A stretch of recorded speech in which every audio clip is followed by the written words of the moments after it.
Nah, pada video kali ini kami akan membahas mengenai strategi bisnis di bidang pangan. Pastinya sebelum mulai bisnis, baik itu di bidang pangan, jasa, konveksi, properti maupun yang lain sebagainya, pastinya memerlukan rancangan atau persiapan sebelum mulai sebuah bisnis tersebut. Nah, bersama dengan 5 orang lainnya, kami telah mendiskusikan mengenai strategi-strategi bisnis apa yang harus dilakukan sebelum kita atau orang lain memulai bisnis tersebut. Nah, tanpa berlama-lama, langsung saja kita menuju ke rumah. Oke, sebelum kita melanjutkan videonya, alangkah baiknya kita memperkenalkan diri. Karena menurut pepatah, tak kenal maka tak sayang, yang udah kenal aja belum tentu sayang. Iya. Oke, langsung saja ini dia profil anggota kelompok kami. Halo semua, perkenalkan nama saya Syafalia Andriani. Halo semuanya, perkenalkan nama saya Dini. Halo semuanya, perkenalkan nama saya Yohanes Susdami Kristiadi. Halo semua, perkenalkan nama saya Indah Usmawati. Halo, perkenalkan nama saya Vidya Rahmanita. Halo semua, perkenalkan nama saya Patricia Jason Osman. Nah, oke, sekarang saya sudah berada di rumah dan tadi merupakan perkenalan mengenai anggota-anggota kelompok kami. Sekarang saya sudah terhubung dengan kelompok kami yang ada di platform digital. Langsung saja kita sapa-sapa mereka. Halo semuanya, apa kabar? Alhamdulillah. Nah, setelah kita berdiskusi mengenai hal ini, mungkin kita bisa sharing nih kepada teman-teman semua yang nonton video ini. Oke, kita mulai dari poin yang pertama. Poin yang pertama adalah inovasi produk atau konsep yang menarik. Sebelum membuka suatu bisnis, maka diperlukan melakukan inovasi bisnis yang bertujuan untuk menaikkan omset penjualan. Selain itu, kita dapat melakukan survei yang bertujuan untuk mencari tahu mengapa produk lama yang masih ada di pasaran kurang diminati oleh konsumen. Poin yang kedua adalah target pasar. Menentukan target pasar dapat dilakukan setelah melakukan inovasi bisnis. Hal ini bertujuan untuk memaksimalkan omset penjualan. Sebelum menentukan lokasi, maka kita perlu menentukan target pasarnya terlebih dahulu dengan cara mencari tahu di mana lokasi target pasar sering berkumpul. Seperti contohnya, jika target pasar kita anak muda, maka kita dapat membangun bisnis kita di daerah kampus atau di lingkungan sekolah. Poin yang ketiga yaitu ada lahan untuk bisnis. Lahan untuk bisnis perlu dipertimbangkan dengan baik untuk bisa mendapatkan omset semaksimal mungkin. Penentuan lahan dipertimbangkan dengan mempertimbangkan jarak antara lokasi dengan tempat untuk mendapatkan bahan baku. Kemudian arus kendaraan yang melintas, perizinan, seberapa dekat dengan lokasi para target pasar, dan lain sebagainya.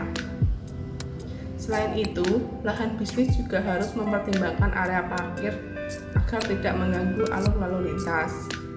Selanjutnya, poin yang keempat, struktur bisnis. Struktur bisnis seperti nama bisnis, struktur karyawan, pembagian tugasnya untuk karyawan, mengurus pajak, financial planning, menganalisis bisnis kompetitor, menganalisis resiko yang akan dihadapi, menganalisis target konsumen, menentukan strategi produksi, menentukan visi dan misi bisnis yang kita akan jalani, dan lain sebagainya. Selanjutnya yang kelima yaitu tips dalam memasarkan produk. Yang perlu diperhatikan adalah kemasan yang diambil, kemudian foto yang akan digunakan untuk memasarkan, dan yang terakhir adalah memasarkan melalui media sosial. Media sosial yang baik adalah media sosial yang aktif dalam menanggapi setiap komentar yang masuk. Kemudian, cara rutin memiliki konten untuk diunggah ke dalam media sosial yang digunakan, melakukan kerjasama dengan penyedia layanan pesan antar, lalu melakukan kegiatan endorse kepada para influencer, dan juga promosi yang menarik, serta merekrut berbagai reseller dan juga melakukan kegiatan giveaway untuk para konsumen setianya. Strategi distribusi atau evaluasi. Distribusi merupakan salah satu faktor dalam pemasaran produk. Distribusi yang baik akan memudahkan produk untuk mengakses produknya. Pastinya kita sebagai pelanggan akan memilih produk yang mudah dibeli, seperti berada di pinggir jalan raya atau di tempat-tempat yang mudah diakses. Untuk evaluasinya, selama menjalankan bisnis apa saja yang kurang, misalnya selama produksi satu batch itu terjadi kerusakan apa saja. Oke, poin selanjutnya adalah poin ketujuh, yaitu quality control atau menjaga kualitas. Sebagai pengusaha di bidang makanan, kita harus menjaga kualitas produk kita. Hal ini bertujuan agar tidak ada terjadinya penurunan kualitas saat memproduksi produk. Kualitas ini bertujuan untuk memberikan kenyamanan terhadap konsumen. Apabila konsumen merasa puas terhadap produk kita, maka besar kemungkinan mereka akan mengulangi pembelian di kita lagi pada kemudian harinya. Poin ke-8 yaitu business to consumer relation, yaitu menjaga hubungan baik antara pebisnis dengan konsumen. Merupakan salah satu cara kunci untuk kesuksesan dari bisnis itu sendiri. Kita menjaga hubungan baik ini dapat dilakukan dengan memberikan seperti penawaran, diskon, terus membership, jasa produk hingga merchandise yang dapat dilakukan dengan syarat atau ketentuan yang tertentu. Selain itu, adanya customer care juga berfungsi untuk menampung kritik, saran, dan juga keluhan konsumen itu sendiri, sehingga menjadikan usaha kita tuh lebih unggul di bidang pelayanan dan menyebabkan konsumen itu nyaman dan akan terus setia dengan bisnis yang kita jalani. Seperti itu. Terima kasih teman-teman atas penjelasannya. Nah, itu tadi informasi yang dapat kami sampaikan.